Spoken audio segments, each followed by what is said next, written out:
Liftoff will start in T-minus 10 seconds.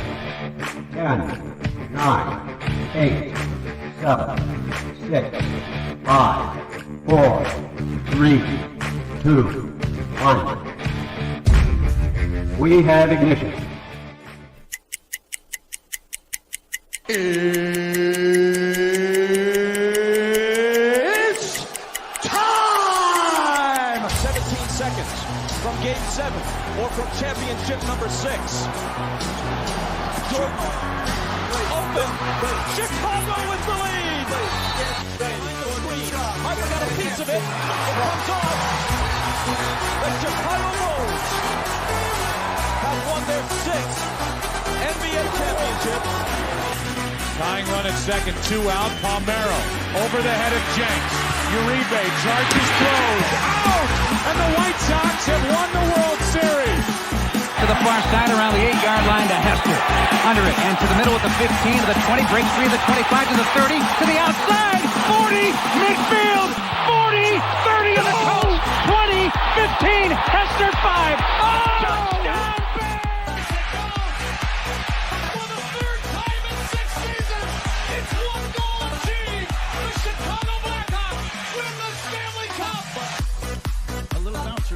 Toward Bryant. He will glove it toward Rizzo.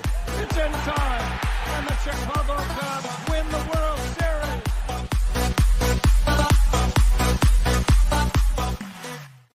What up, what up, what up? Welcome to Shawn and Maya in the morning on this TGI.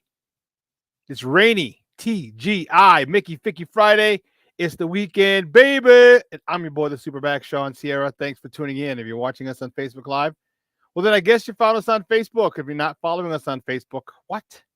Come on, man. Go to Facebook, type in Sports Zone Chicago, click the like button, and now you're following Sports Zone Chicago. Simple, but wait. There's more. Go to the show's page. Go to Shawn and Maya in the morning, like that page as well. So not only will you be following Sports Zone Chicago, but you'll be following Shawn and Maya in the morning as well. Excuse me. If you're watching us on our YouTube channel, excellent. And if you're not subscribed to our YouTube channel, for real, come on, man. Go to YouTube, type in Sports Zone Chicago, click the subscribe button. But not only that, make sure you click the notification button. That's the little bell right next to it, and that'll let you know anytime a show from Sports Zone Chicago is going live. Get it? Got it? Good. Now, if you're watching us on our mobile app, please don't tell me you didn't know we had a mobile app. Come on, baby. What's going on? What you problem is, man? What you problem is? Listen. You have a mobile app, so wherever you get your apps from, it doesn't matter whether it's iTunes or Google Play or Amazon or Walmart or Kmart or 7-Eleven, Zayre, Zemsky, Macy, Montgomery Ward, Woolworth, Weebolts, Gold Blast. It doesn't matter. You go there, you download Sports Zone Chicago. Okay, take us with you on the go. So not only do you get Shawn and Maya in the morning 3 days a week, live shows, and not only are the archives there like they are on Facebook, but I'll tell you what, in YouTube, we give you a slew, and I mean a slew of articles, thanks to my man Clarence Council III. Big up to Clarence for keeping you abreast of all articles Chicago sports related. Now, if you're watching us on a Roku channel, well, I like that kind of party, baby. If you don't know, you better ask somebody. Sports Zone Chicago, we have our own Roku channel. All right, we have our own Roku channel. So if you have a Roku television, do us a favor, download Sports Zone Chicago's channel to your television. Put it there right next to Netflix, Apple, Prime, HBO Max, Hulu, Stars. Man, today is the series finale of Power Book 2. That series is over today. It came on at midnight. I love it. And I can't wait to watch it after I pick up the Warden in a little while. But I digress. Download it, put it right to your TV, watch it on a big screen. Hell, run a big screen, right, Mickey, Ficky, now. You can also tweet the show. You can tweet us at Sports Zone Shy, that's CHI, at Sports Zone Shy. Now, if you want to follow me, just me personally, I want to know what I did? Well, let me tell you what I did. I made it nice and easy for you folks. Nice and easy. One handle for Facebook, Twitter, Instagram, Snapchat, and TikTok. All one handle at the Shawn Sierra. All right. If you want to follow my lovely co-host, Maya Kai, you can follow her on Facebook and Twitter at The Sports Chica. If you want to follow her on Instagram, I just follow her Maya_Kai. It's MAYA_AKAI. Man, we have a lot to talk today, man. A whole lot to talk. I'm fired up. We got baseball. Playoffs were nutso. Nutso. Let me tell you something. What was really funny, one of the girls from CrossFit is from Wisconsin. And she's a feisty one, sweetheart. Big shout out to Heather. But she's from Milwaukee. And so I was like, I was talking to her in class this morning. I said, "Oh, you're a Brewers fan, huh?" She's like, "Yeah." I'm like,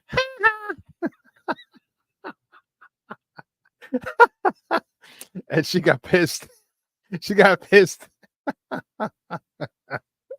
She's like, "Oh yeah." She goes, "Well, what does your team do?" I mean, real. And you could tell the tone changed. I said, my team. I said, my White Sox, we made history. We are historic. And you guys, no one will remember you. At least they'll remember us. At least they'll always remember us from now on. You guys, you played 3 more games than we did. Oh, that was funny. Oh man. She was mad. Oh my goodness. Mad as a mother hover, boy.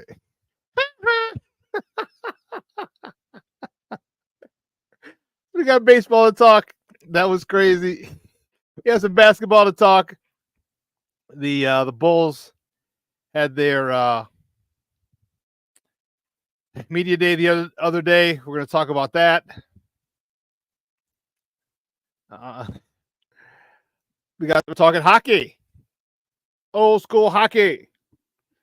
As you see, I got my Vatos Locos Forever shirt home. Vatos Locos Forever homes. For all my Vatos Locos in the house. We just passed Mexican Independence Day last month. And I hadn't worn this in a while. I'm like, you know what? I say, Vatos Locos Forever, eh? So I dug it up out of the armoire and decided to rock it today. It's all my Vatos Locos Forever homes. That's how we do it, eh? In the barrio homes. Oh my goodness. And then of course we got some Bears to talk. We're going to talk Bears about the last 45 minutes to an hour of the show. It's a lot to talk, a lot of storylines. If you saw the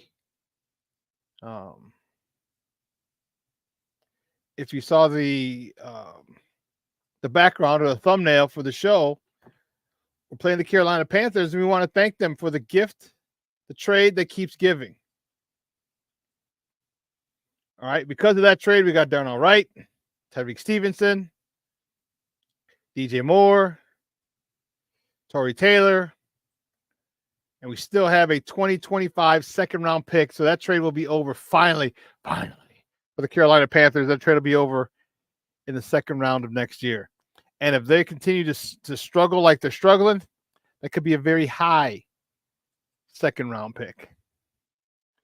A very high second-round pick.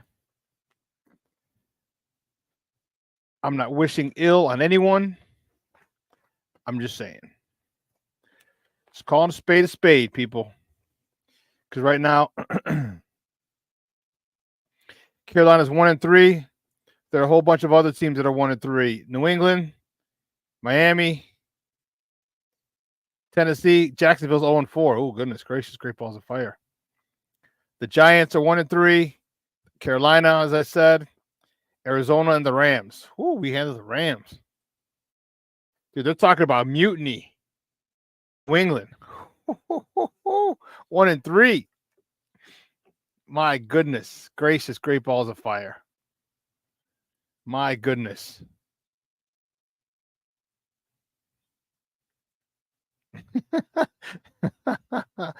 Let's see who's in the chat. My man. Mr. Shorty's in the house. Like my Hispanic friends always say to me, never say that to a Mexican shorty. What's up, vato?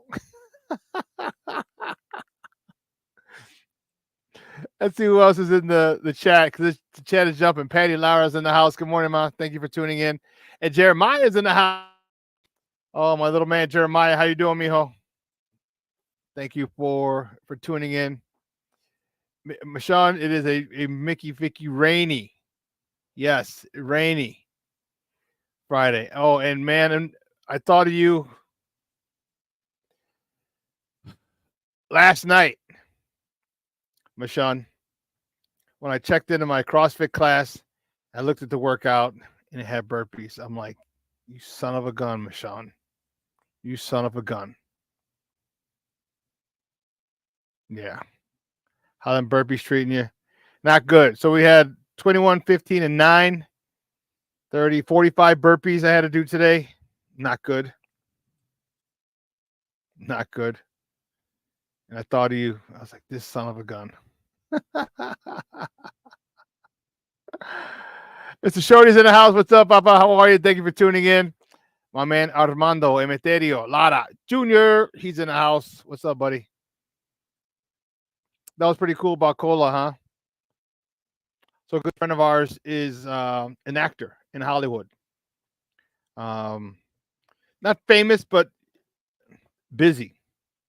He's been in a lot of movies. He's in the Tulsa King. He's on a couple episodes last year. He's back on again this year, the second season. He was in the movie with The Rock and Wonder Woman, Gal Gadot and Ryan Reynolds. Read something or other. He was a reporter on TV. I was an extra in his movie. He did something last year and said, "Hey, if you're," he was just looking for extras. So I was in it, but one of our good friends, who was the general manager and owner of the Chargers, was in. I guess was in his movie. He had him in a movie yesterday, so he posted pics from there and from the filming. So it was on location. It was pretty cool. It's pretty dope. Pretty dope. Shorty, what do you mean, Ghost? Is Ghost in here this AM? You talking about Power? Because I didn't see it yet. Don't you spoil it, you son of a gun. Don't you spoil it. Who else? Junior. Somos pocos, pero somos locos. Arturo, art in the place, baby. Good morning, Papa. How are you? Thank you for tuning in. I appreciate it. And listen, I don't know a lot about a lot, but I do know this. More of the usual suspects will chime in as the show goes on. That, my peoples, I can tell you. Oh, you're talking, Junior's talking about Ghost.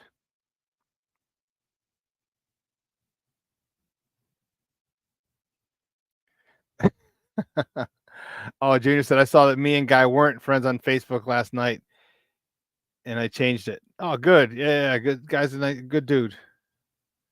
Good dude. We played against him in 97, 98.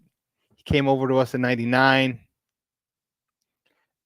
How many games did he play with us? He didn't play a lot because he was loyal to the Thunder.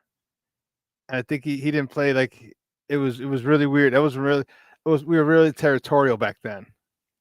I even took it to when I left the Chargers and went to the Thunder. Like it took me that was tough. It helped when the offensive coordinator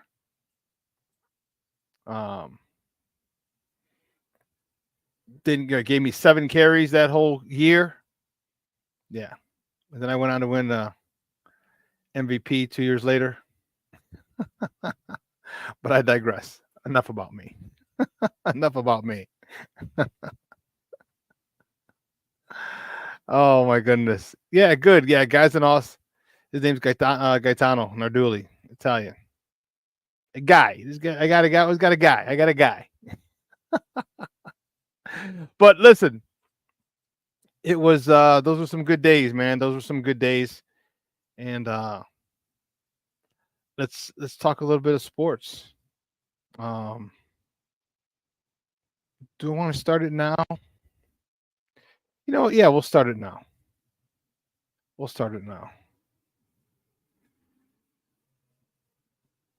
So, guys, you know how we do. The first segment of every show is called Top of the Morning.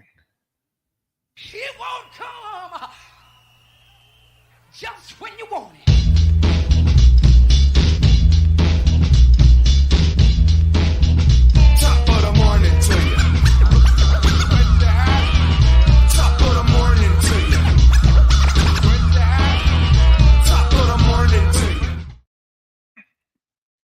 Well, for a slow day in sports, the first top of the morning topic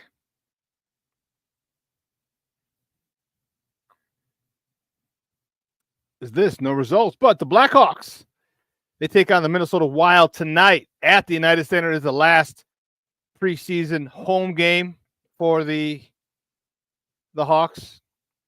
Puck drop is at 7:30. You can catch it on the new Sports Network, Chicago Sports Network. Catch it on there, or you can listen to it on the flagship station, 7:20 a.m. And you know what? Did I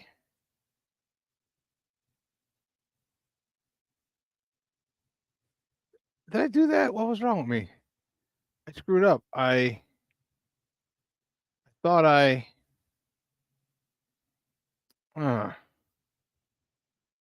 goodness gracious, great balls of fire. I thought I didn't think I erased it, and apparently I did. There you go. I don't think we got. Did we get to this? Well, we'll find out in a second. So on Tuesday, the first, it's the first of the month. Get up. Oh my. Next top of the morning topic: the Chicago Sports Network began its operations. Actually, no, on Tuesday.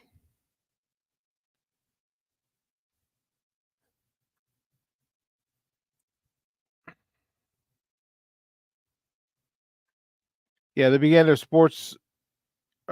operation on Tuesday, and this is a new home. We knew about it. We knew it was coming. We knew the end of NBC Sports Chicago was coming. As I said, many familiar faces, some new faces. Yeah. This is the logo, Chicago Sports Network. And it'll be the home of the Bulls, the White Sox, and the Blackhawks. As you know, the Cubs have their own network in Marquee, and the Bears they don't have their own network, but they have the deal with Fox, and the NFL has a deal with Fox and CBS and NBC and Prime and Amazon and YouTube and but this is a new thing, and it's pretty cool. If you've caught the commercials for it, the hype is pretty dope. So CHSN is the new regional sports network here in Chicago. So it's a lot of old faces, a lot of familiar faces, and some new faces. The Chicago lead is going to be their show every night at 6:00. It's got Cameron Smith, Melanie, goodness gracious, I can't remember her last name, and David Hall. Right, so most people know David Hall. A lot of people know Cameron Smith. Cam's been on the show quite a bit. Hasn't been on recently, but he's been on. He was on the show quite a bit.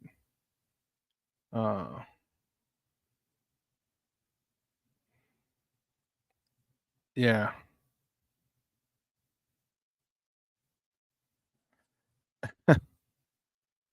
So Mr. Shorty says, I poop on you, CHSN, for taking Glenn Morgan's job. Well, Glenn had been there for a long time. Glenn had been at NBC Sports Chicago for a long time. And probably if he's not hired by them, I could easily see why it could be an issue. You know, when you have that much tenure, you're probably union. All right, he's making a lot of money. All right, a lot of money. And I don't know I think they may have just decided to go maybe the cheap route. I don't know. what the situation is with Glenn and the CHSN, so I'm not sure. My man Luis Mejia checking in. Good morning, buddy. How are you, Papa? Rise and grind, baby. Rise and grind. Dragon Ass Friday is a long week, huh? Okay. I hear you, bro. I hear you. This was this was kind of a long week for me.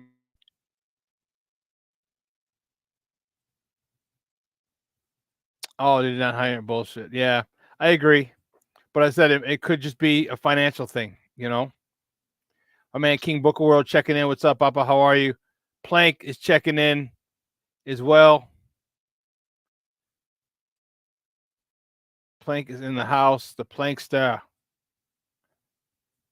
Good morning, Shawn. Sports Donors. Bear down. That's what I'm talking about, baby. Bear down. That's what I'm talking about. But yeah, so it's unfortunate, man. It really is. Glenn is he's a great dude. And I hope he finds something soon.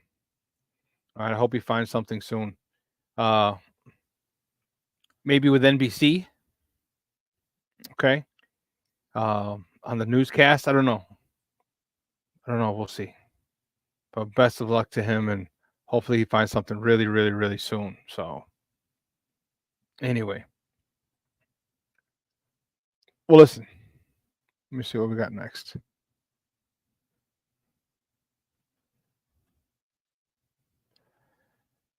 Let's take a quick break. All right, on the other side of the break, we'll finish up with top of the morning topics, the few we have, because there's not a lot of sports yesterday. Not a lot of Chicago sports. We're going to talk about baseball. We have a lot to talk about baseball. So let's talk about that on the other side of the break. So don't go anywhere, folks. Keep it locked right here. Shawn and Maya in the morning on Sports Zone Chicago.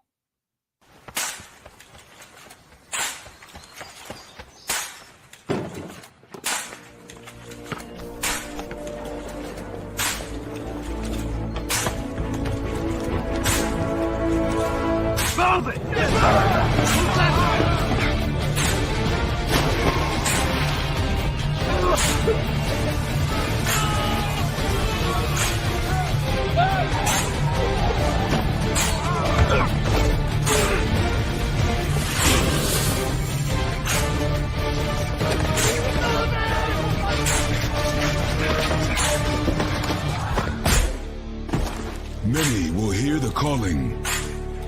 Few will earn the title. United States Marine. The few, the proud, the Marines. Hey, it's your boy, the SuperBack, Shawn Sierra, and be sure to follow Sports Zone Chicago on all social media platforms, on Facebook, Instagram, and our Roku channel. You can find us at Sports Zone Chicago, and on Twitter, we are at Sports Zone Shy. Also, be sure to download our mobile app so you can take Sports Zone Chicago with you on the go.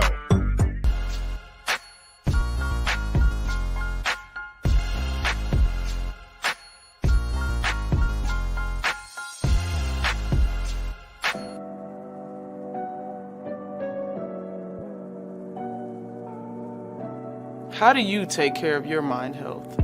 For my mental health, I meditate in the mornings. I have my dogs. They're the best. I just find ways that help me just relax. Finding things that make me happy, like being close to my family. I meditate a lot and read books. I have hobbies outside of the game. I'm able to switch off. I'm able to turn my brain off from the game of basketball. Your mind health matters. Your mind health matters. We are looking for a few heroes, mentors, trailblazers, innovators, a passion to change lives, spark curiosity, open hearts, and awaken minds, help students answer the question, who am I? This could be your calling, but this is no job. It's the journey of a lifetime. Be a hero. Be a teacher. Mental health and learning disorders don't discriminate. 17 million children and adolescents in the United States live with disorders like anxiety, depression, ADHD, and dyslexia. Less than half get the help they need to thrive. Help the Child Mind Institute change these children's lives. Visit childmind.org.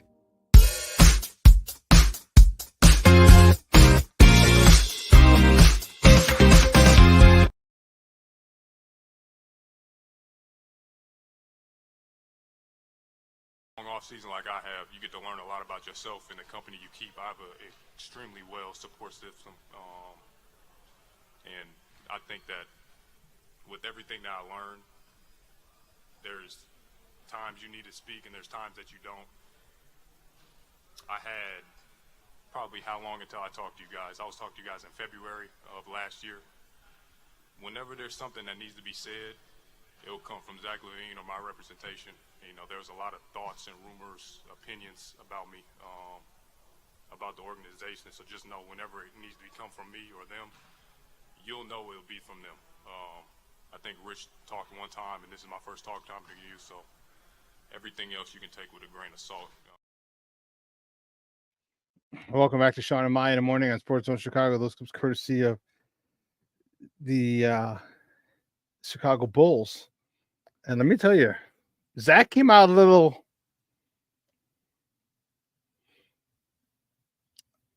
how can I put this? A lot more assertive. All right.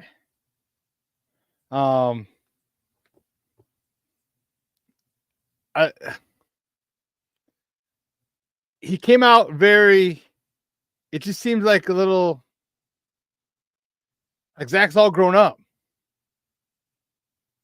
Like, you know, it just seems like he's all grown up. Like he went and he attacked that press conference, like, and saying, "Hey, listen, you want to hear it? You want to know anything? You're going to hear it from me." I'm proud of him. I'm proud of him. I know there's the impending trade, the talks, the rumors. Yeah. And he's tired of it. And how can you not be? All right. How can you not be? And it's just interesting to see how, like I said, a new year, new Zach. Yeah. He just seems different. And also things have changed in his life. He's a father now. And that matures you very, very quickly. So anyway, so we got some new people checking in. That's what I told you. DC's in the house. What's up, Derek? How you doing, buddy? Thanks for tuning in, man. Appreciate it. The Squall's in the house. What's going on, Papa? He said, "What's up? What up? What up? What up, sports owners?" Yeah.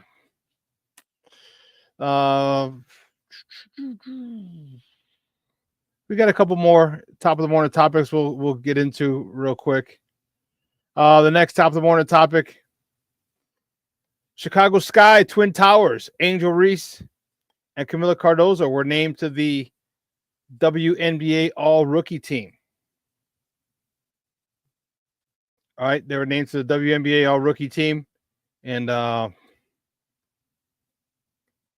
no surprise there. No surprise there. Maybe a little with Camila Cardozo, a little. She missed the start of the season with a wrist injury, and then I don't know. To me, it seems like she just didn't play as dominant as I thought she would. Okay. She joked about them getting all the rebounds with her and Angel Reese, and Angel Reese lived up to that hype, but Camilla didn't. And I could say, and I don't want to say I was disappointed in her rookie season. That's kind of harsh. I don't know if she lived up to the hype or maybe even her own expectations. Maybe. I don't know.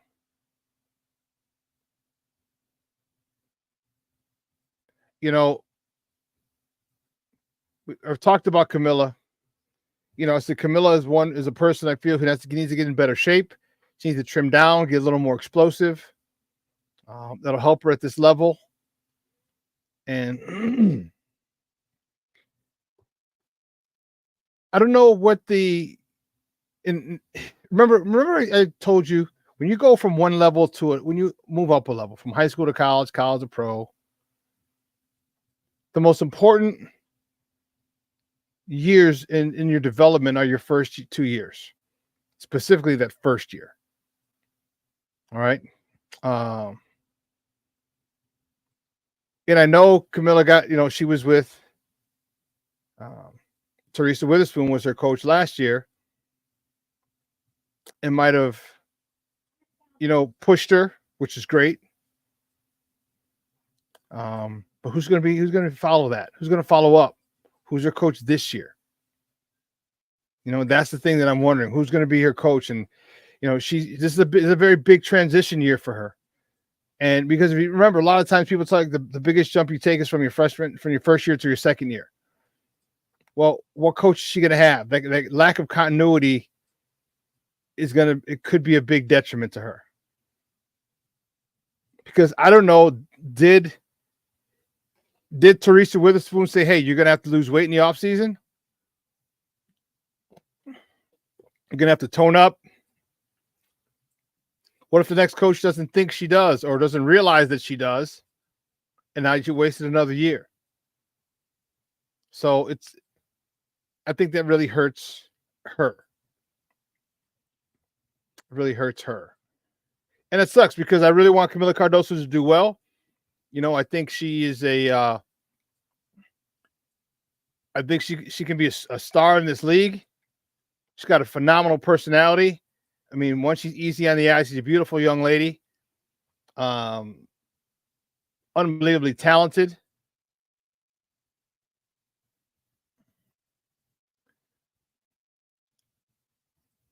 But I think she can be really, really, really good. One of the stars of this league. All right.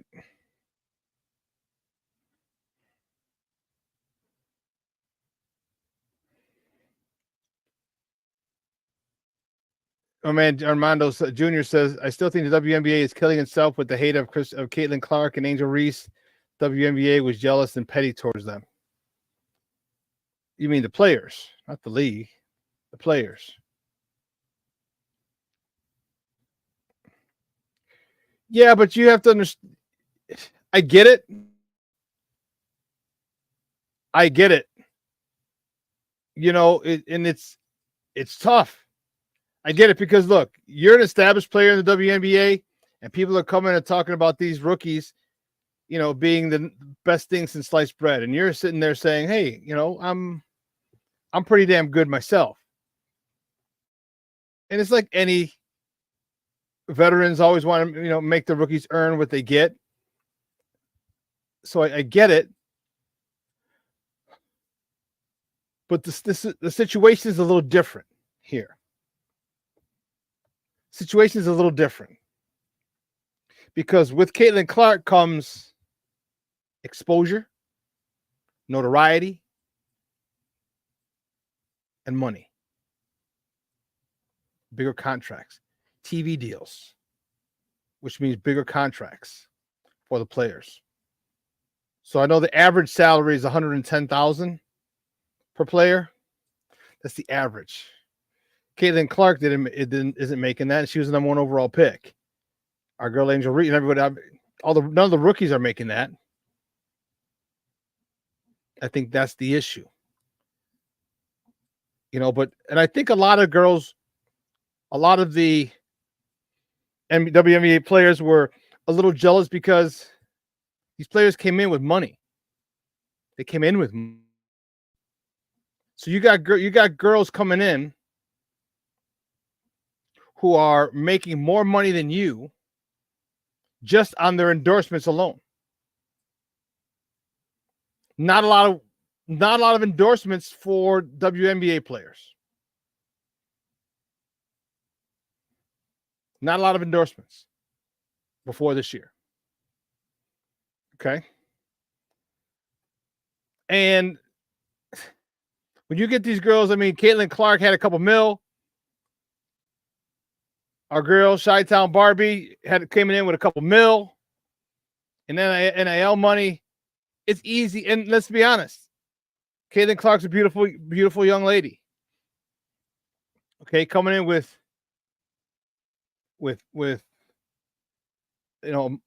she could be a model. She's 6'3". She could be a model. She's got game. National champion. I can easily see the jealousy from some of the NBA players, but they have to understand. They got to realize they got to get over that shit quick. If these girls are bringing money, these girls, they're bringing TV contracts. People want to see these girls, right? They want to see Caitlin Clark. You realize that Caitlin, the WNBA ratings were up unbelievably throughout this year. And when the Indiana Fever got eliminated from the playoffs, it dropped. So you got to see what they want to see. And they will money for it. They will pay money for that. You may have an issue with her having a lot, and with some of these rookies having a lot and coming in a little better with a little better footing financially than you did. But damn, the old saying, high tide raises all ships. They're the high tide. They're getting you exposure. Now, Asia Wilson now is getting more exposure. Asia Wilson, best player in WNBA, wasn't as popular. Asia Wilson wasn't as popular as Caitlin Clark. Okay, best player in the league.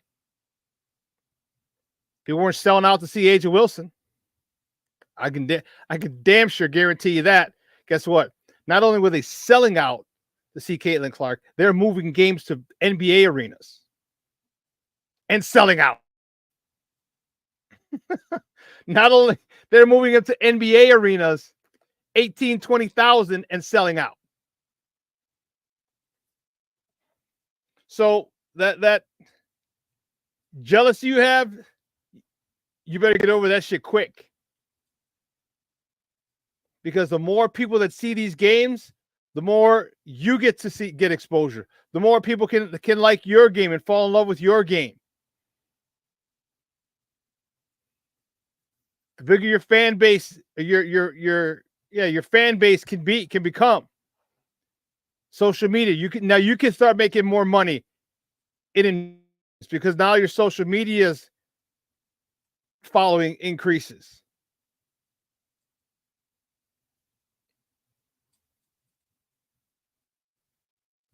DC, Derek says, man, you put it perfectly. These athletes are coming in as millionaire and endorsements, and that brings jealousy. Yeah, it does.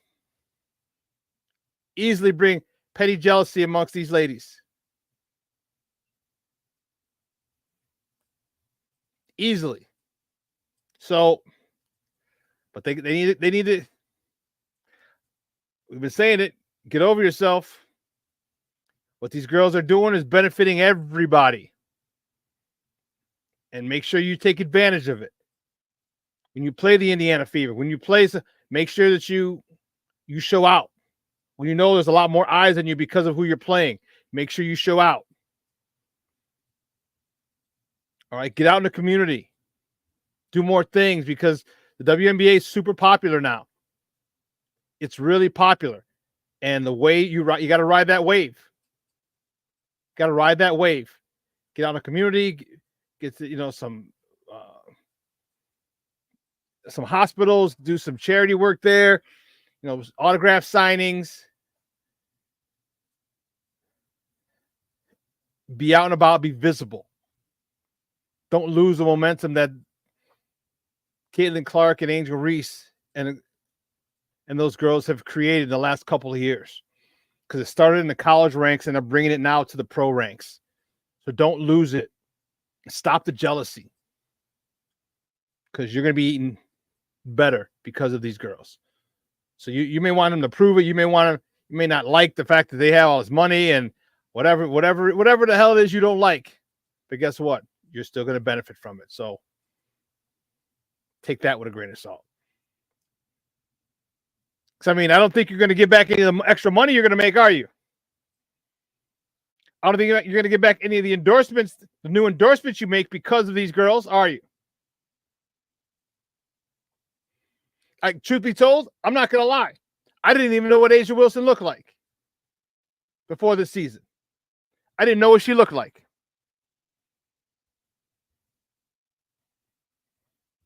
DC, you said it right. You keep the cash cow in the yard so we can all eat.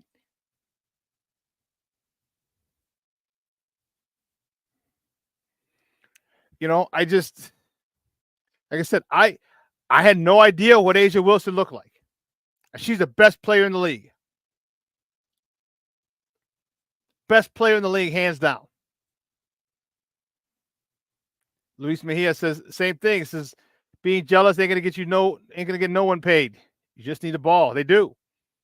Just keep balling. Keep doing that. Keep let the wave of popularity continue to roll. Continue to move. And speaking of that, next top of the morning topic, Caitlin Clark wins the WNBA Rookie of the Year.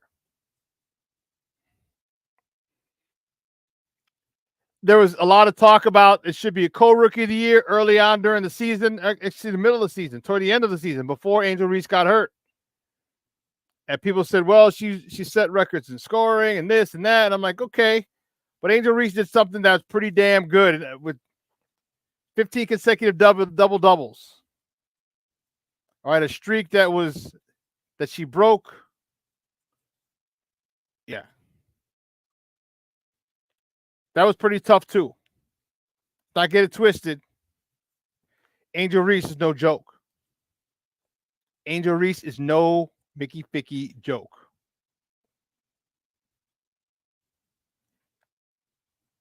She deserves all the hype she's getting. And I don't know why a lot of people are really down on her.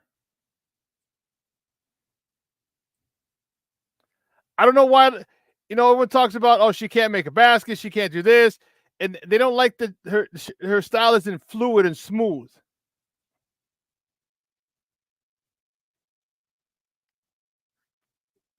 Because she's a grinder. She works. She's not afraid to do the dirty work.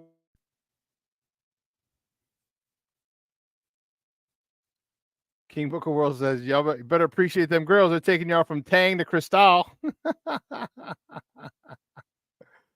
Yeah. They're up in the game. They're up in the ante. Caitlin Clark, she led the rookie. She led rookies in scoring.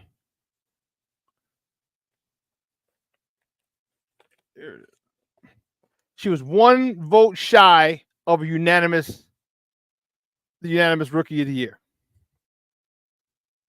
66 of 67 ballots. You know who the other vote was? You know who snagged the other vote? Chi-Town Barbie, Angel Reese.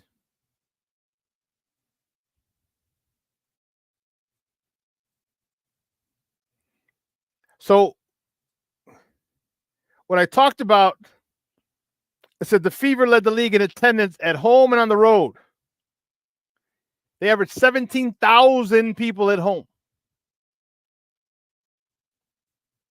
17,000 people at home. And more than 15,000 on the road.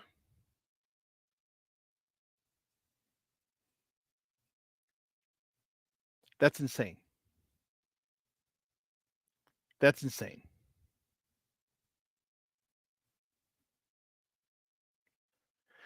Caitlin Clark was named the Eastern Conference Player of the Month for August. Was Player of the Week 3 times and Rookie of the Month 4 times. She recorded the first 2 triple-doubles by a rookie in WNBA history.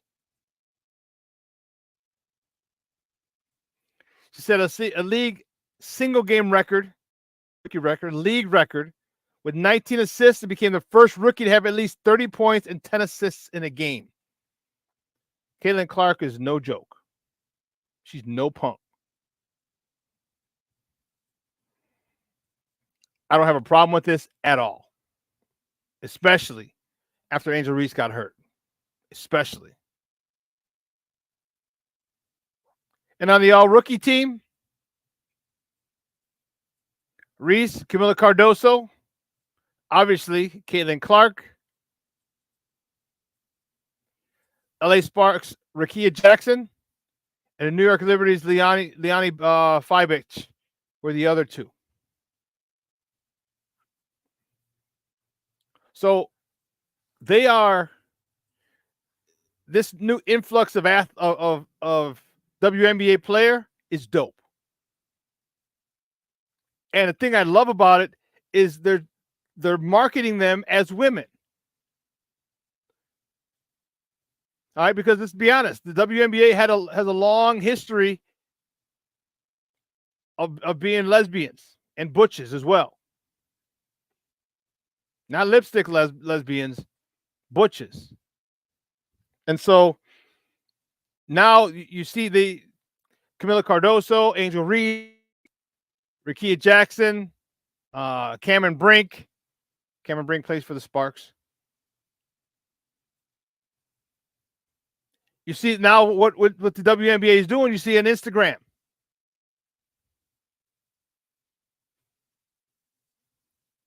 And they have their outfits, and they're coming in dressed like girls, like women, like sexy women, sexy outfits. Nothing too provocative. No. But sexy. You have a nice 2 skirt set and a little crop top jacket. You know, there was just tons of different outfits, and it's great. Softening the image.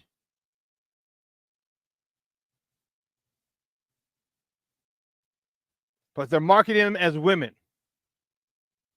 As sex sells.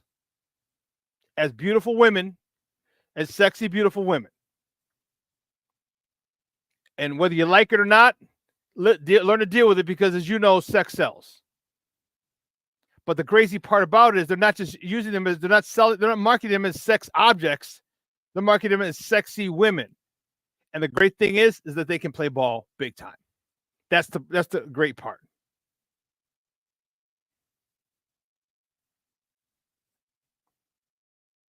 No, she's not. She's not joining another league, Junior. Brittany Griner.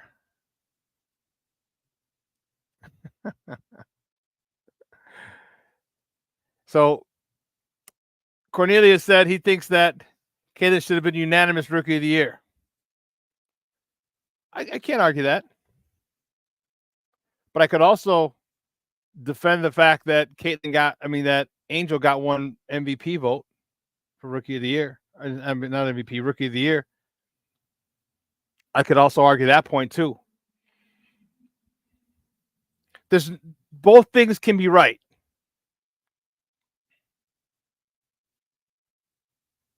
Both things can be right. You could have a legitimate argument that Caitlin should have been unanimous, especially after Angel got hurt.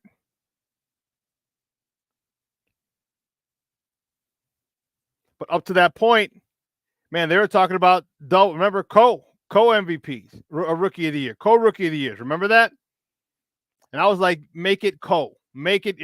Had Angel Reese not got hurt, I would have implored the WNBA to make it co-MVP or co-Rookie of the Year. I gotta stop saying MVP. Co-Rookie of the Year, and that would have been dope. Because Caitlin set records, Angel Reese set records.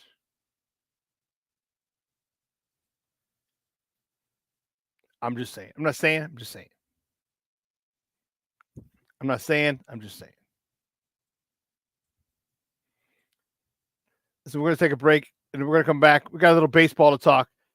I don't know if you saw those games last night. Lord have mercy. Woo, Charlie.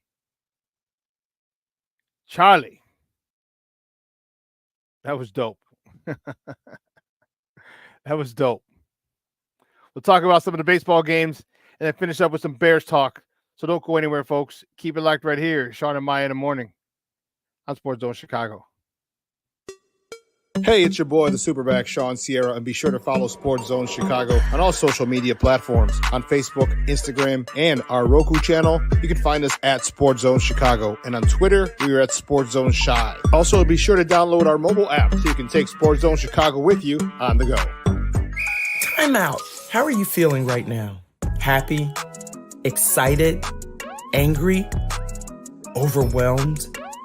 One of the best things you can do for your mind health is to name what you're feeling.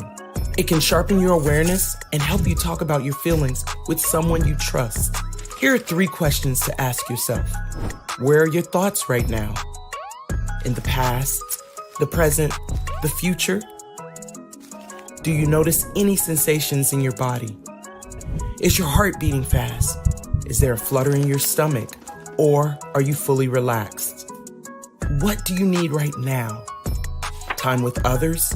Time to yourself? Remember, there's power in this awareness. So find ways to identify what you're feeling today.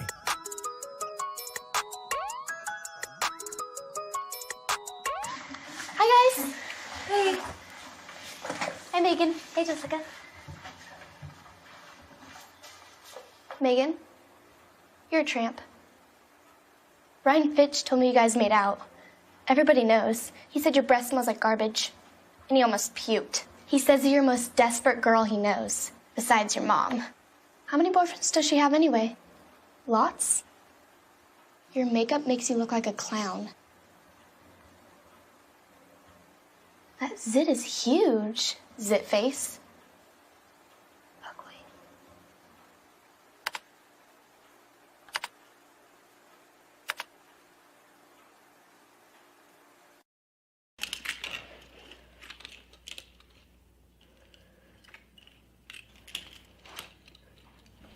Hey, bud, what you doing? I'm playing with cars. Cars? Can you show me what a car does? Whoa, whoa, whoa, whoa, whoa. Hold on a second. First of all, this is a school zone. So you need to put down your cell phone, stop texting, and let's get to driving. Now you're coming up to a stop sign, right? You need to slow down and stop before you hit that Y line. I want you to look left, right, left. You don't want to get hit by a car going on your left, and to your right to make sure you don't get sideswiped by a guy coming from your right. You're coming, and you see a crosswalk. You better slow your horses down, because the #1 rule of driving is always yield to pedestrians. Now stop, pull over, and you are done driving. Gosh, what do they teach you kids in school nowadays?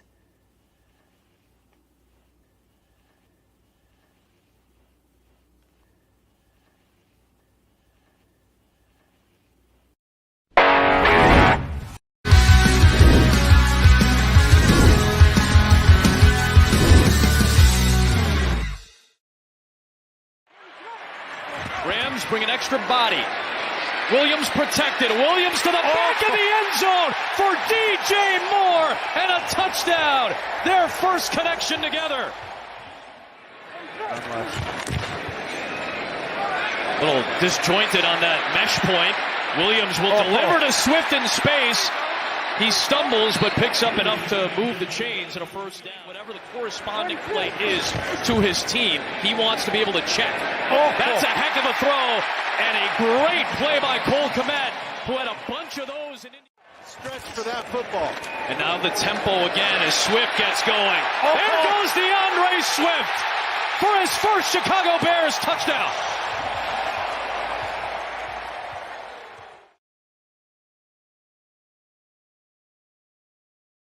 Welcome back to Shawn and Maya in the morning on Sports Zone Chicago. Looks up courtesy of Fox.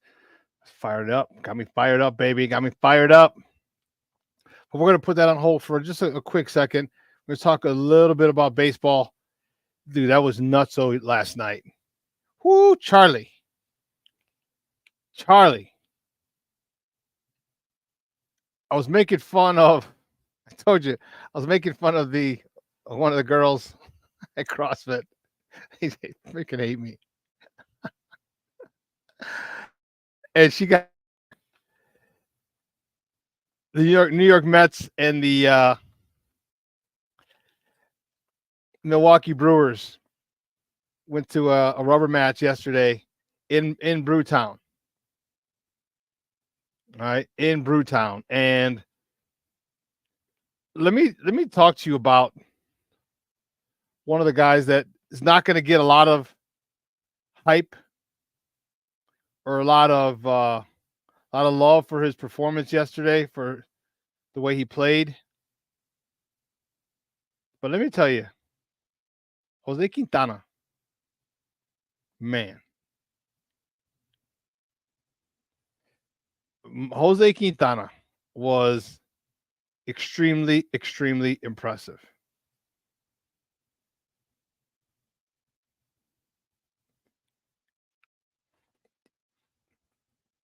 Six innings. Now, mind you, I loved Jose Quintana. Remember, he did well. He's done well on both sides of town. He did well on both sides of town. I hate it when we gave him up, man. That hurt. But he went 6 innings. This is the deciding game. Winner goes on, loser goes home. The Mets are on the road. Jose Quintana, 6 innings. 4 hits. No runs. 1 free pass. One walk. 5 punch-outs. That's a quality start. That's a hell of a start for Jose Quintana. A hell of a start. That game was crazy.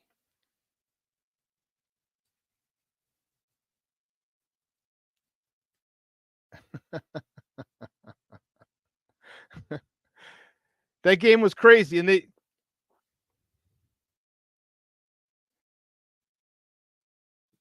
I don't know, Junior. I can't think of it right now. The way no runs were scored, all the runs were scored after the seventh and from the 7th inning on. Back-to-back homers by the Brewers, and they're up 2-0. Like, oh snap! They go to the 9th. They bring in Williams. He blows it. Pete Alonso, a 3-run Oppo Taco. 3-run opposite field homer, and then they add an insurance run to make it 4-2 in Milwaukee. In Milwaukee.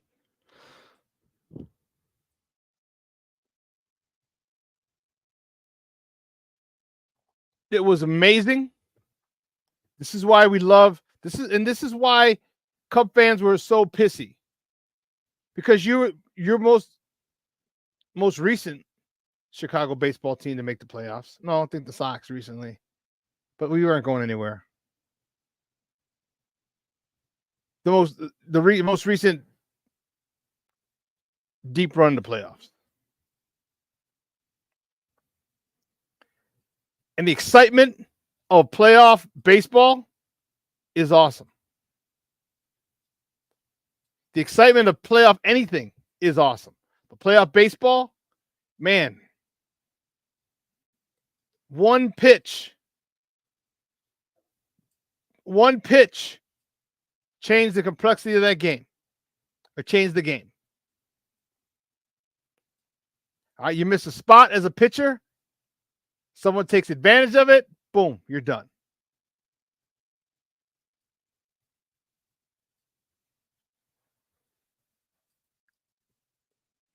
This is where the stars shine. This is where your legacies are made in the playoffs. In the playoffs, big-time players make big-time plays in big-time games. You need your superstars to show up in the playoffs, period. Doesn't matter what sport. Pete Alonso stepped up. Big time. It doesn't get any more dire than that. Bottom of the 9th, there's only 1 out. Bottom of the 9th, 1 out. You're down 2-0. You got 2 guys on. You come through with a dinger.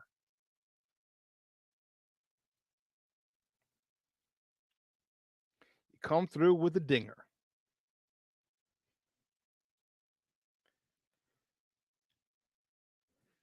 And a couple of the other series were, not a couple. The series were climactic. Detroit beat the Astros, 2-0. 3-1 the first game, 5-2 the second game. I'll never forgive Houston. I can't stand them. Hate them. Hated it. Kansas City swept Baltimore. Both games in Baltimore. 1-0, 2-1. How crazy is that? You win a playoff game 1-0. I think that game was the run that was scored early in game 1. It might have been a home run in the first inning, and that run held up. How crazy is that? You talk about pitching your ass off. Los Padres, San Diego, they beat the Braves 2-0, 4-0, 5-4. And then yesterday's crazy game, deciding game 3.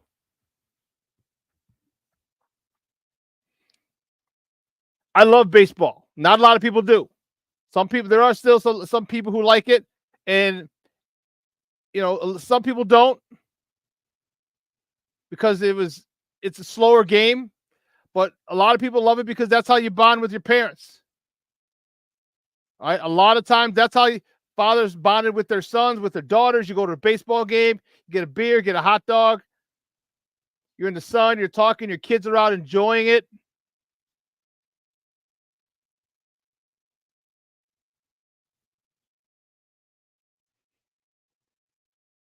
And baseball brought a lot of people together. It's forged a lot of father or parent-child relationships.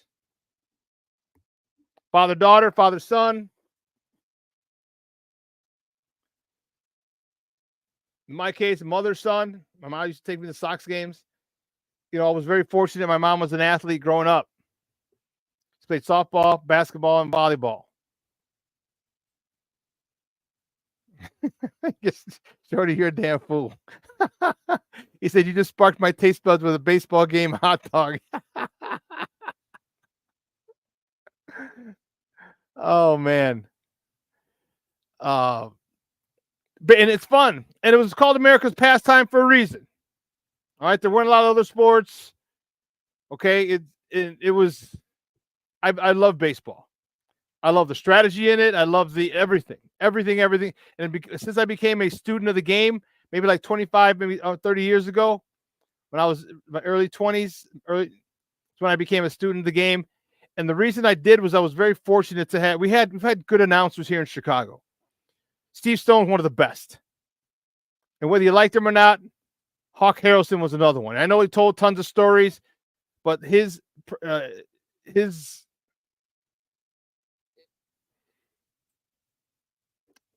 understanding of the game and teaching those of us who didn't play baseball at a high level, the teaching that he taught us was great. The teachings. Okay. Steve Stone, man. And I'm not talking Harry Carey. Yeah, he was a great one. He was a great character. All right, but I'm talking actual, and this is from me being a coach, from a player and a coach, played football at a high level and coached at a high level.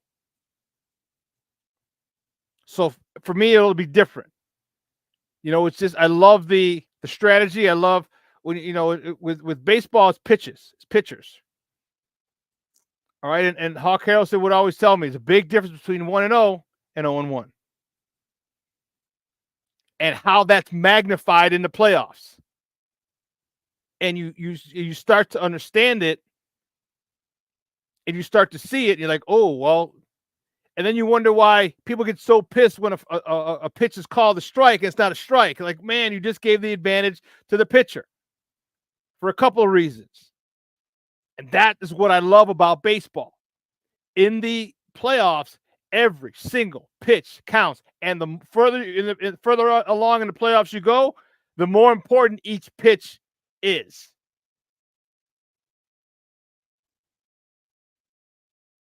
Like a 1-0 versus 0-1 pitch in the divisional round is crazy. In the NLCS or ALCS, it's huge. In the World Series, it's monumental.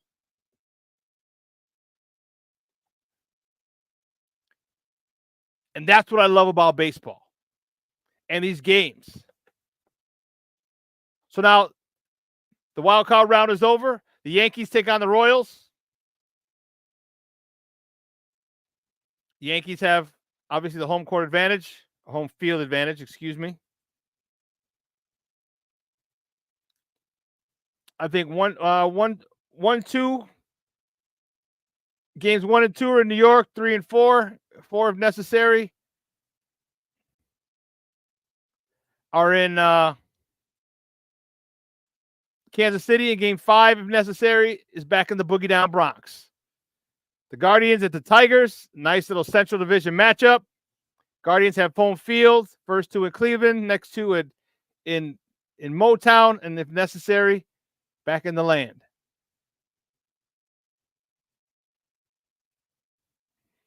The Dodgers and Padres. It's going to be it's going to be a great one. First 2 in LA, next 2 in San Diego. The last one, if necessary, game 5 in LA. Then the Phillies take on the Mets. The Phillies are number 2 seed. The Mets are number 6 seed. The first 2 games in Philly, 3 and 4 if necessary in New York, and game 5 if necessary back in the city of brotherly love. So I'm fired up. I love baseball. I love this time of year because it's so, again, for the things I mentioned earlier, every pitch matters. Every stolen base, every error, every blown call, every expanded strike zone that gets a strikeout, or it tilts the count in favor of the pitcher, or tilts the count in favor of the batter. If a pitch is a strike on the outside corner, it's not called, and the batter goes up 3 balls, 1 strike instead of 2 and 2. It has the catbird seat. Now it limits what you can throw because as a pitcher. So these are going to be phenomenal divisional series. Yankees, Royals, Guardians, Tigers in the American League, Dodgers, Padres, Phillies, Mets in the National. And that's crazy because you got 2 left coast teams in the National League in the same state. And you got 2 East Coast teams in the National League separated by Jersey, Philly and the Mets.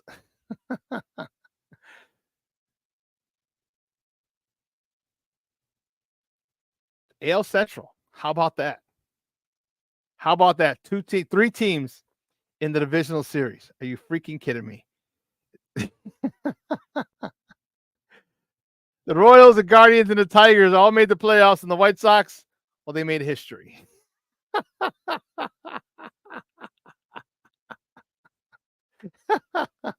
White Sox made history. So everybody's doing it big in the American League Central this year. Everybody. Oh, goodness.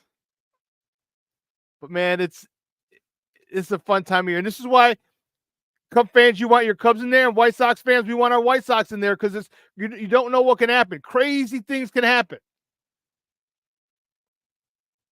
You don't have to be the top-rated team to win it all. You got to be the right team, getting hot at the right time, and ride that wave. Because the best team doesn't always win. Best team doesn't always win the World Series.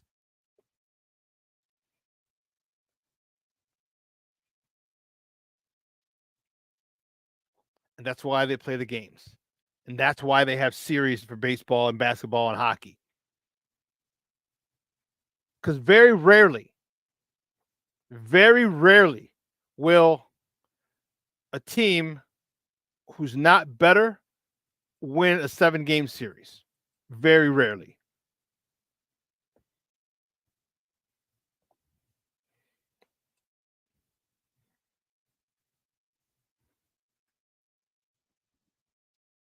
Jay Grizz checking in. What's up, Papa? He says, yeah, the most talented team on paper doesn't necessarily win the championship every year in baseball. Every team has a chance. You're damn right, especially if you got a couple good pitchers.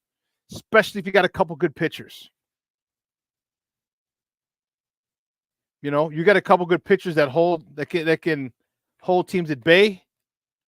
I mean, look at Quintana last night.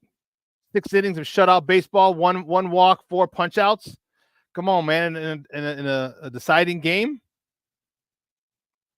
man, I miss Quintana. Armand Jr. says trash shows not advancing is sweet.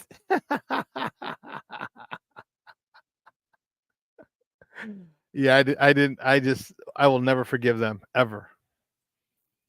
Call me a jagbag, call me whatever you want. I'll take all that smoke. Call me whatever you want, but part of my friends, fuck the Astros. Never again. I will never root for them.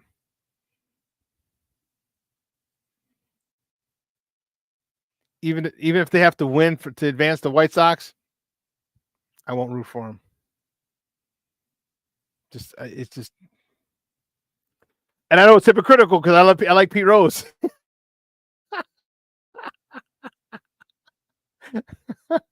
Someone asked me, like, Shawn, what's I thought on Pete Rose?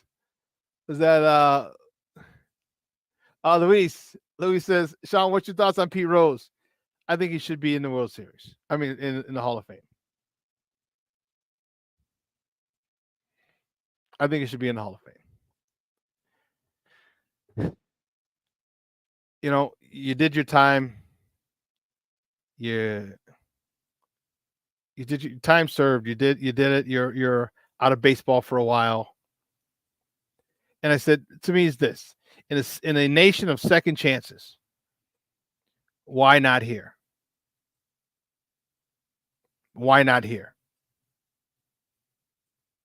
In a nation famous for second chances, why not in this case? Why? That's bothersome to me. You know, we're not asking you for some scrub. You know what I mean? We're not talking about a scrub here.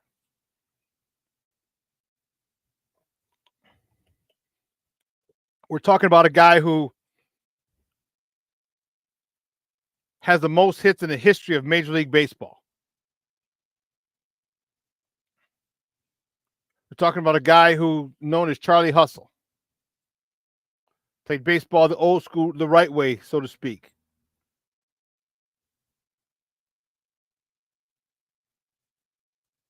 And I think his time is served. And it's a shame he'll if he is ever allowed into the Hall of Fame, it's a shame he won't be here to witness it. You know, because those are the things that you want to experience. I was very fortunate to be inducted into the Chicago Thunder Hall of Fame and the Mid-States Football League Hall of Fame. I was very, very honored and blessed and humbled. So, yeah, that's my thought. I think he should be in there. I think he should. But anyway, switching gears. We got a big game coming up. I think this game is huge. Huge, huge, huge. Our Bears on Sunday. This game is huge for many reasons. Want to know? Want to hear? Here goes. It's huge for many reasons.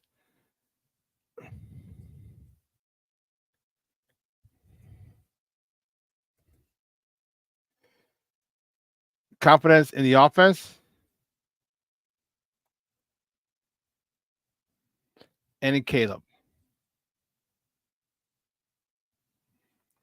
Here's what I mean. This is a team that doesn't rush the passer very well. They don't rush the passer very well. Their stud end, Brian Burns, is gone. They traded him last year. They had 19 people on the injured list this week. Injury report. 19. people on the injury report this week. What the fudge crackers is that? 19 people. That's almost a full first-team offense and defense. They don't rush the passer very well. They don't stop the run very well. Their offensive line, which they invested in a lot, is hurt. A lot of those guys are hurt. This is the game that I need them, and I talked about it on Wednesday. I'm going to reiterate it again. This is the game. This is the week that Coach Eberflus needs to be on their ass 110%. Nothing is right. Everything has to be perfect. Nothing is good enough this week. Get on their ass. Get on their ass. I said 5 yards, not 5.5 yards on that cut. Do it again. Do it again.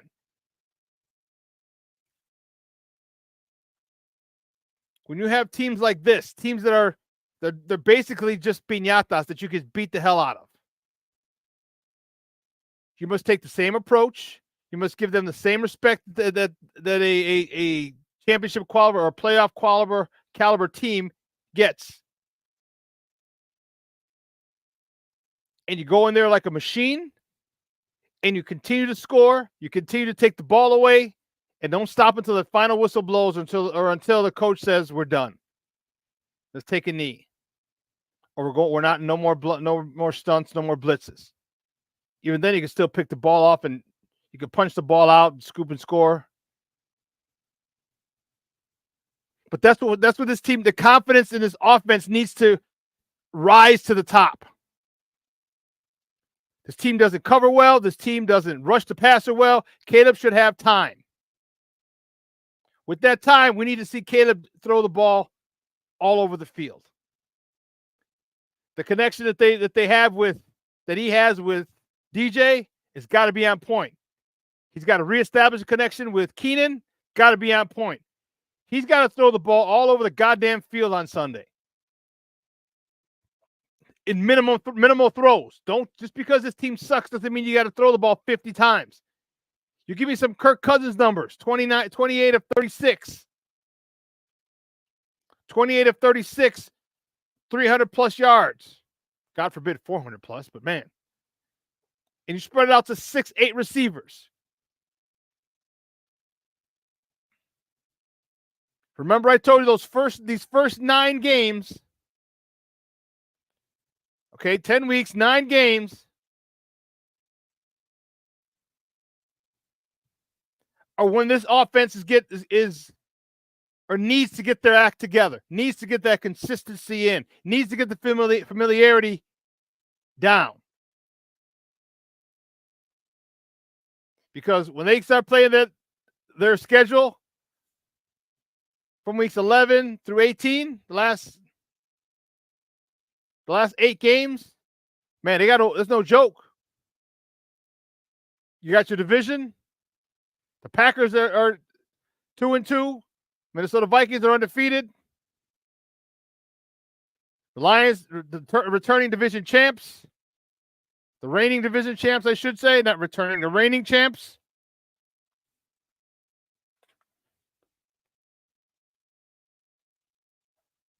Minnesota's 4-0. Detroit's 3-1. Chicago and Green Bay 2-2. You got to get this offense on track before you start seeing the Minnesotas who's destroying people. The Green Bay is going to get better, and the Detroits who are destroying people. This is the game that a lot of chemistry is built and developed and forged. Offensively and defensively, more importantly, offensively.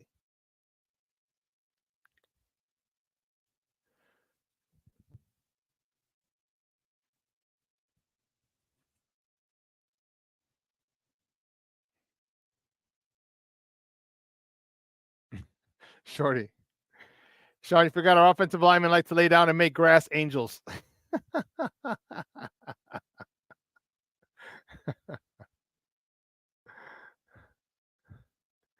Oh, man. King Booker World said, well, as long as Braxton Ski Jones is on the line, anything is possible. Mooney had one drop. He didn't have a lot. He didn't say key drops. No, he had one drop.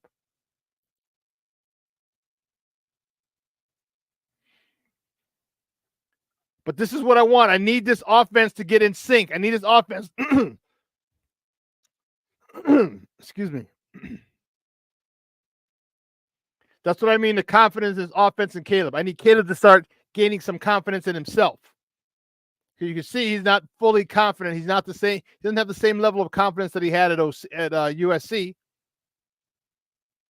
because he's not having the success that he had at USC. The way you gain confidence is through success. So this is what I need from those guys. I'm going to need Shane Waldron.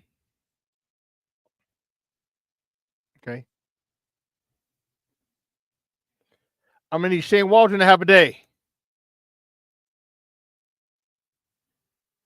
I need you to.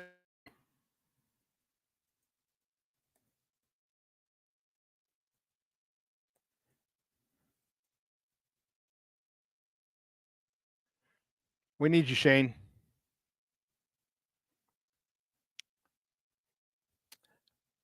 Get one of the things that I'm a little confused about is why you don't move the pocket a little bit. I know we don't have Justin Fields, and it was easier.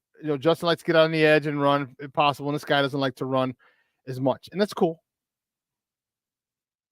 But still, why don't we move the pocket a little more?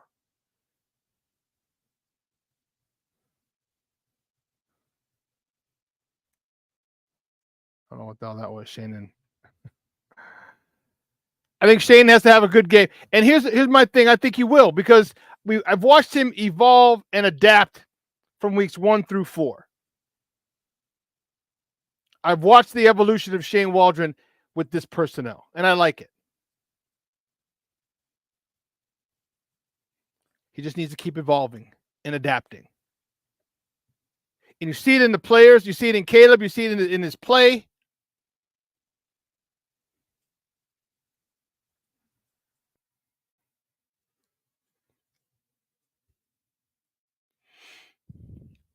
Jay Grizz is like, Cousins was taking shots last night. He didn't have a clean pocket to throw in, but at the same time, he took the check. He took the check down. Yeah. And this is what I'm saying. I'm saying Caleb has had a 300-yard game already. And then he's had a game where he took the checkdowns last week. I want a combination of those. I want a combination where you push the ball downfield, but also hit the check down when it's not there. It takes time. It takes time to master that, because if you hit one ball downfield, you're going to want to hit them all downfield, especially with young quarterbacks. Young quarterbacks, they think, okay, we can do this on a regular basis. No, you can't. You got to soften them with body blows, and then you hit them.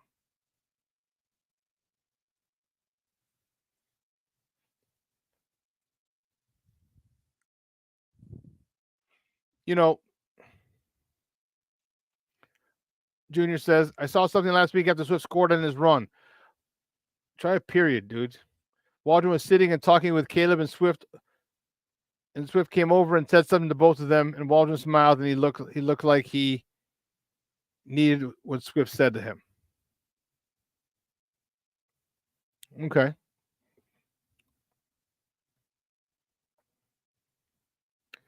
But I need to stop these stupid bubble screens. Stop.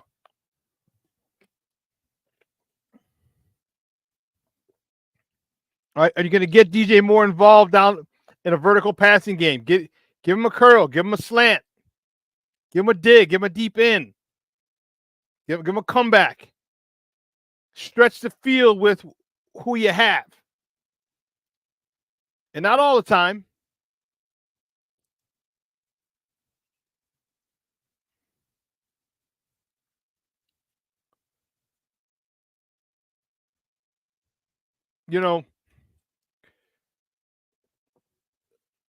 Coaches can involve and can improve as the season goes on as well.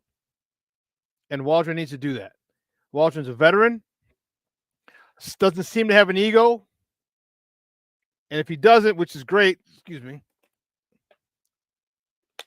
then I'd like to see him use our weapons more efficiently. I want to see him use those weapons. I want to see him. He's starting to use Cole Kmet a little more, which I like. Give me some more Roma Dunze. Give me some DJ Moore. Scheme it up like you did. Let's not forget that touchdown that DJ caught was on a linebacker. That was schemed. That was schemed. Get me more of those mismatches. Catch them in a personnel group that they don't like and exploit it. It's what good offensive coordinators do.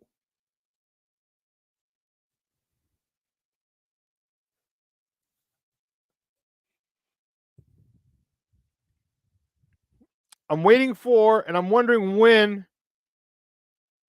they take off the training wheels, and we'll know when we'll have an idea when they're gonna do it. We'll see Caleb have a good game, real good game, and you'll see him in rhythm. You'll see him looking off plays. I mean, the throws will be there. The run after catch will be there.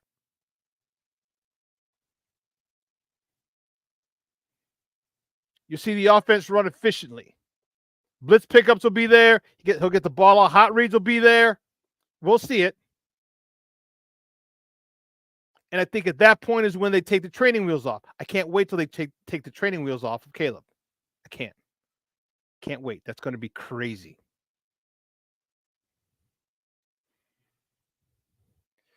All the people who wanted Caleb, okay, will be extremely ecstatic that the training wheels come off of Caleb. King Booker World said, "You and me, I think me and you're gonna have to fight to see who's gonna beat the hell out of Shane Waldron." King Booker World said, "If I see a first down screen, somebody getting power slammed." I ain't mad at you, dog. I hear you. And I agree completely. Stop that nonsense. Stop it. When I saw that, I'm like, are we with John Shoop again? What the hell is this? What the hell is this? This isn't what we were looking for, what we were told to expect. This is wasn't what the hype is about.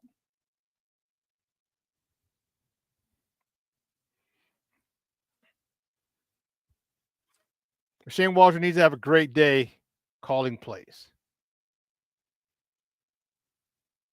And if he does, wow. One of the things that I'm concerned with is this. As much as I criticized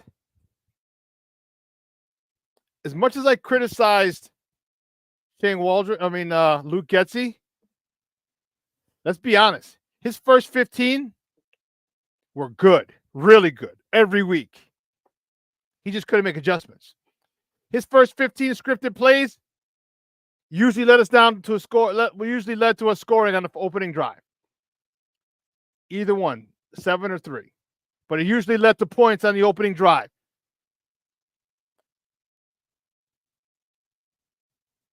Where are our 15 plays? Where is the advantage that we had before with our 15 plays? I don't see it. I don't see it. One of the things I would like for them to do in the opening drive is go no huddle or up tempo. If Caleb can call the plays, at the line of scrimmage, man, go no huddle.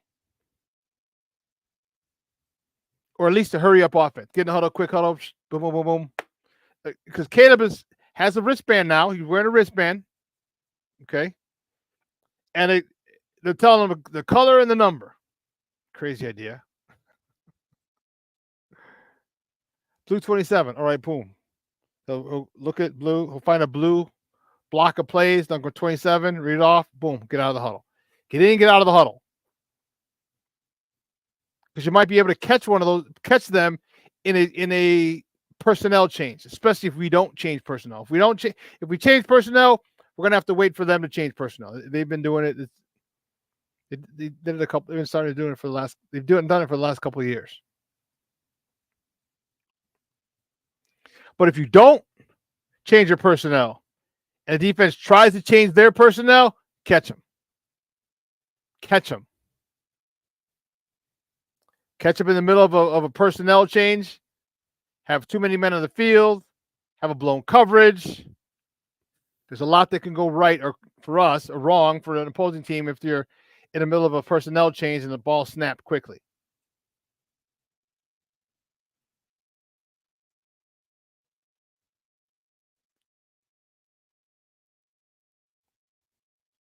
But these are some things that this offense needs to do.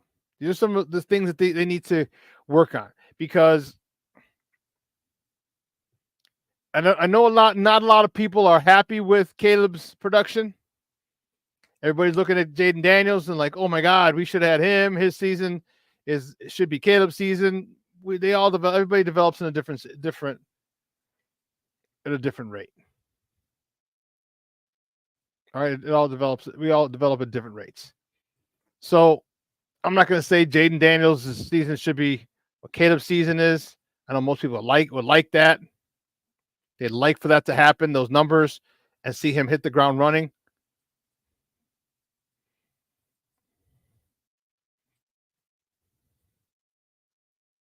Mr. Shorty says, I thought they took the training wheels off in the Colts game, but then they put them back on. Yeah, we let the sucker throw 52 times. Like, what the hell?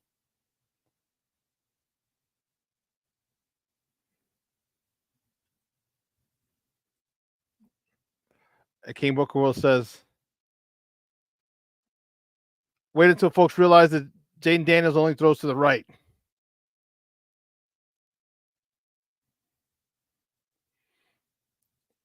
Yeah, and then Shorty says Daniels will get exposed later in the season.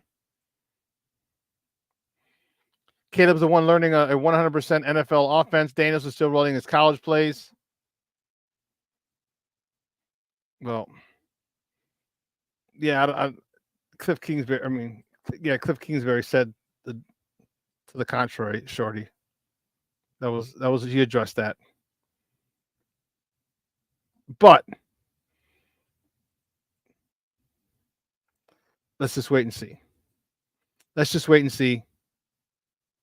All right, how it plays out.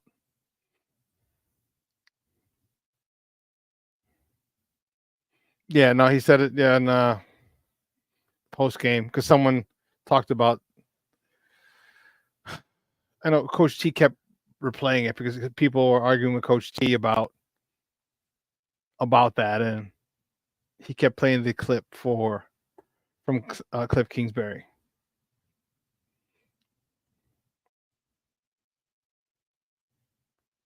But this offense has got to start clicking. Has to. Offensive line has to start gelling. They just have to. There's. I mean, we're done with the first quarter of the season already. I know, not officially. You have to wait till the end of the first quarter, but you know what I'm talking about. The first 4 games. We're done. And I've seen improvement from Caleb, big time. I've seen improvement from Shane Waldron's play calling, big time. Now, this is a game that I want it to all come together. I want it to all come together. And if you take care of all the little things, there are no big things. And this is what Coach Eberflus has to stress to these men. This is what I mean by respect your opponent. You give them the same respect. By you study them as hard.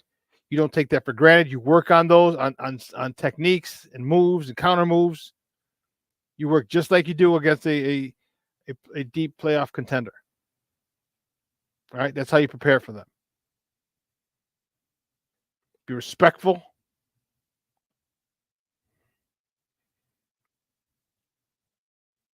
And go whoop some ass.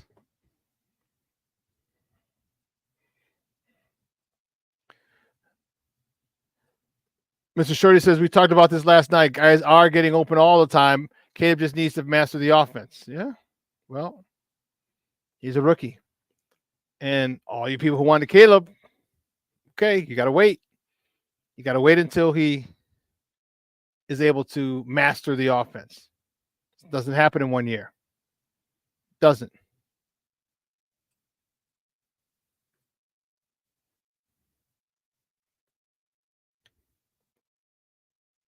The offensive line to me is the biggest issue.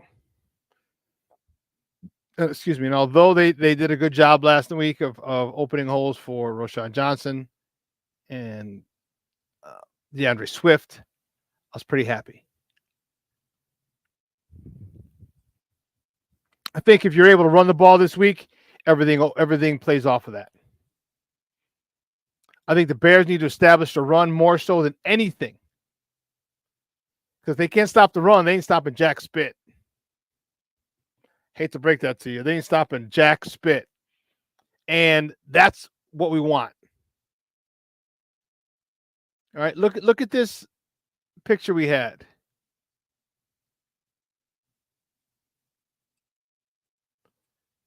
Trade that keeps on giving. With that trade of the first overall pick, this is what we got so far. We got DJ Moore, Tyreek Stevenson, Darnell Wright, and Torrey Taylor. In addition to the Carolina Panthers' second-round pick in the upcoming draft in 2025. This is the gift that keeps on giving.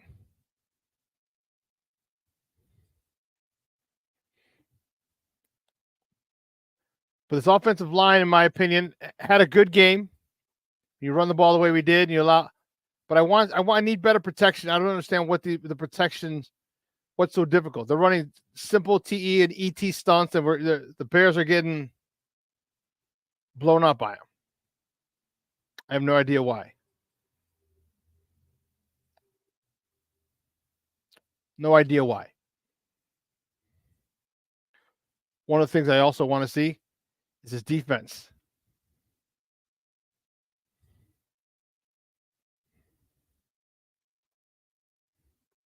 The defense should be on one.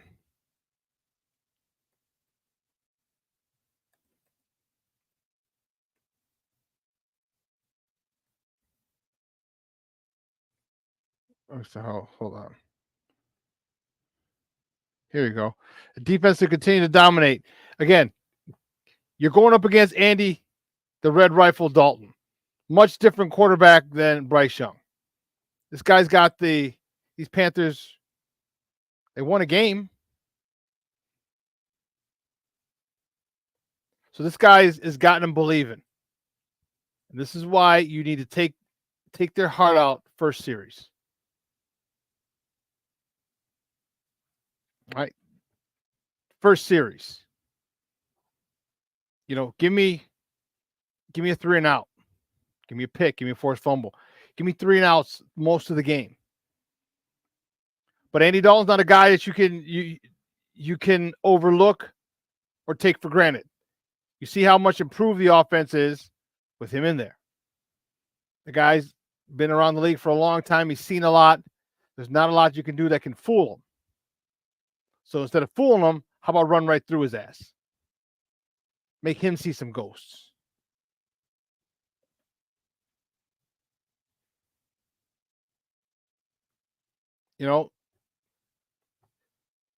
I'm excited for Montez Sweat. I'm excited for Gervon Dexter. I'm excited for this whole secondary.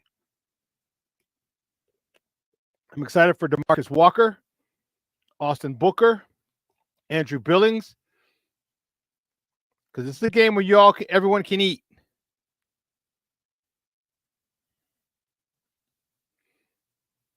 Everybody needs to play a complete game. No penalties is paramount, or keep them at a minimum. Less than 5 penalties. 5 or less penalties is a great game. Great game. Can you keep that? Can you keep it?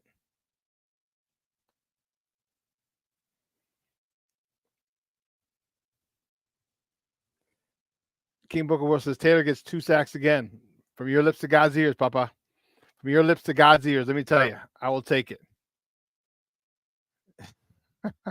Mr. Shorty says, now I want Chinese food.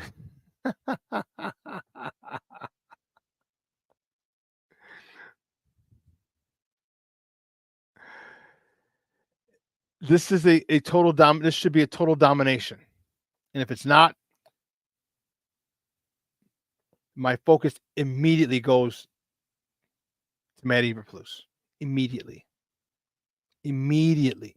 goes to Matt Eberflus if this isn't total domination.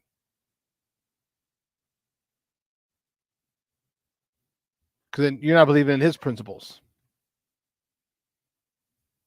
You're not believing in his principles. Because you attack, right, always on the go. Then you're not buying into his principles.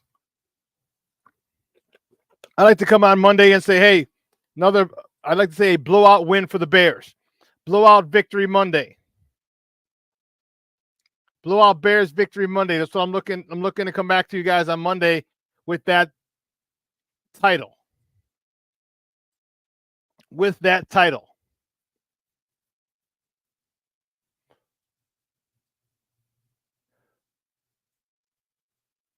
What are you guys thinking? Luis Mejia says, yes, run the ball effectively. Yep. King Booker World says Taylor gets 2 sacks again. Mr. Shorty. I want Chinese food, Booker. Oh, that's awesome. So we'll see how it plays out. We'll see how these guys come out. We see if they're motivated. We'll see if they're playing with their hair on fire. We'll see if they're able to dominate from the opening whistle to the final whistle. Because you don't get very many games like this in the NFL. And when you get them, you must use it. You got to score a lot of points because with a point differential thing may come in.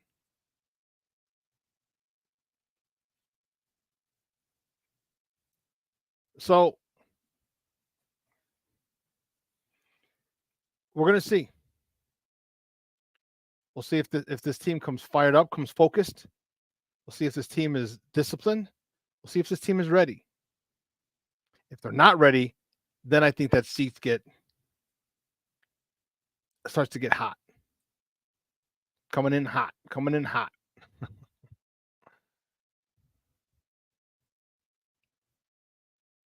Any questions? I have a prediction.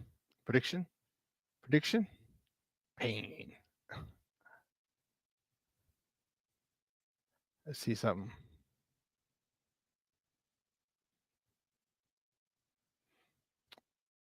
Yeah, I'm looking for something real quick. I wanted to see. So my prediction for tomorrow is this.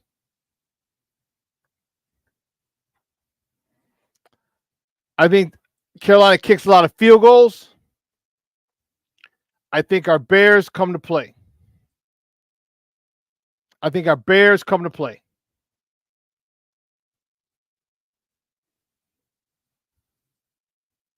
3 touchdowns, 3 field goals. That's a perfect day for the Bears. 30 points, 30-17 Bears.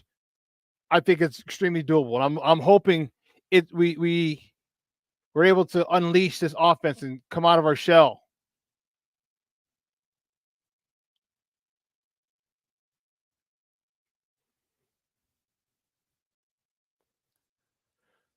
You know, this is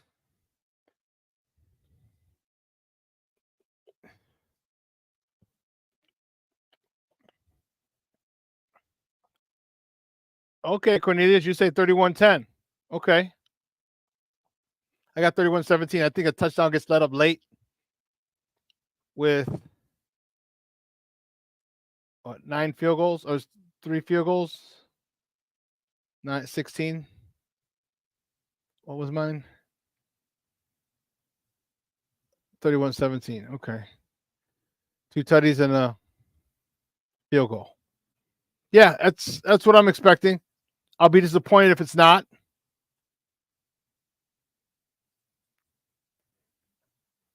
Yeah, that's what I'm expecting. So I'm looking forward to it. Issy, you got any other question from you guys?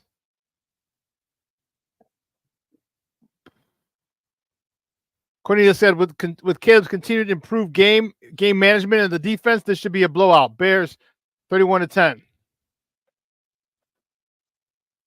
King Booker World says, bold prediction. Carolina only crosses the 50-yard line 3 times. 3 times. Your son's been absent from school 3 times, Mrs. Bueller.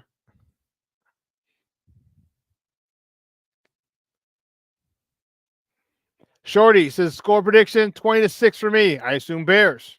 26 Bears. 2 tutties, 2 field goals. Okay. My man Junior, 28-10. 28-10. Okay, that's a good number. Good spread.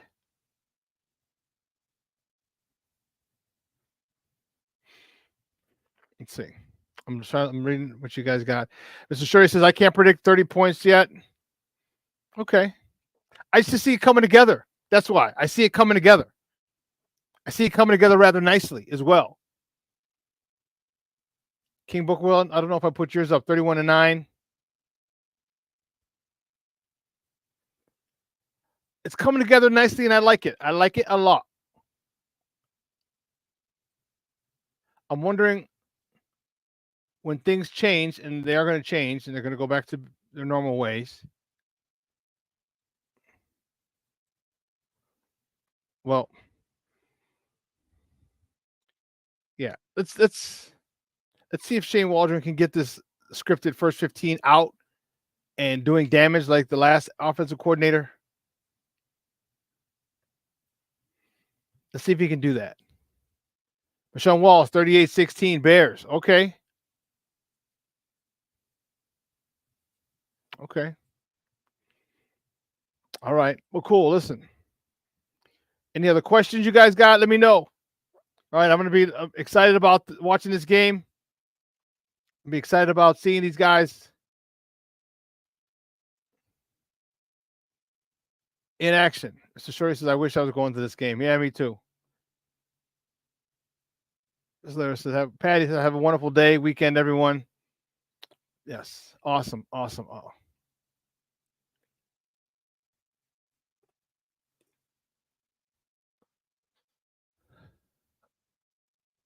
Two hours is come and gone. We're cutting a little short today. That's all right. I want to thank you guys in the chat. You guys made it live.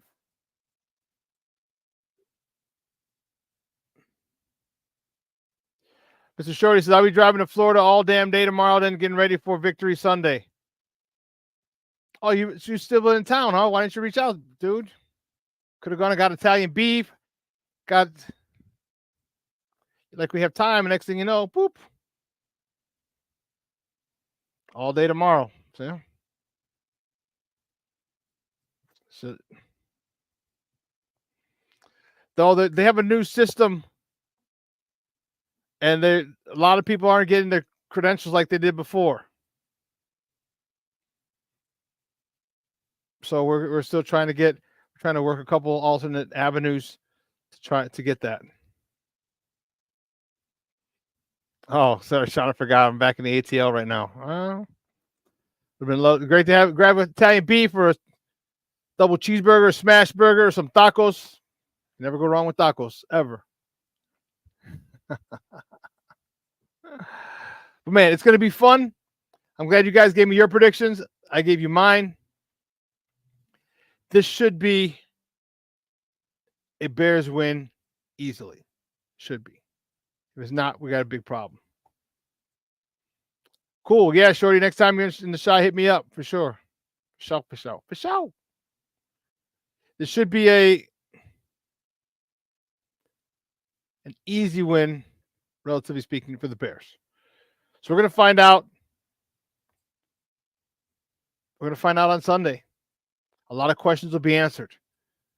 A lot of things will be determined with the play of Caleb, with the play calling of not Eberflus, of Shane Waldron, the game management of Eberflus, the aggression of Eberflus, the defense.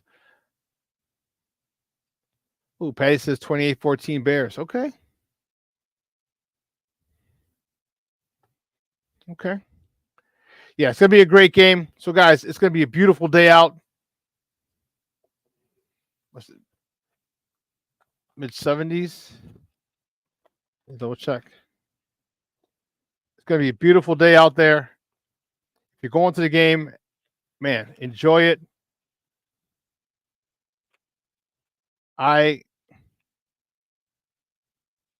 Unfortunately, I won't be there. They're having issues. A lot of people are having issues with the credentials this year because of the new portal that they have, the new way that they're doing it. A lot of people are not happy with it. Me being one of them, for obvious reasons. I would love to be there to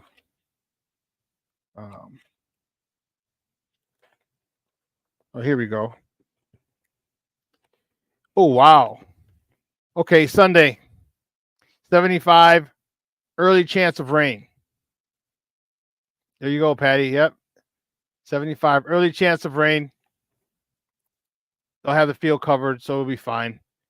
So, and it should be a great day to play football. So for everyone here at Sports Zone Chicago, guys, I'm back, Shawn, Sierra. Do me a favor. Have a phenomenal weekend. Enjoy time with your loved ones. It's still still time to hit some fests. There's some festivals, some fall festivals. There's a pop-up down in right off of Clybourne or Elston. All right, if you're in the Chicagoland area, it's a little fall pop-up thing. It's pretty dope. Patios, rooftops are still open. So make sure you spend time with family and friends. All right, at least the family members that you still talk to. All right. But anyway, from everyone here at Sports Zone Chicago, guys, have a phenomenal weekend. I'm your boy, the SuperBack, Shawn, Sierra. Guess what, folks? I am out.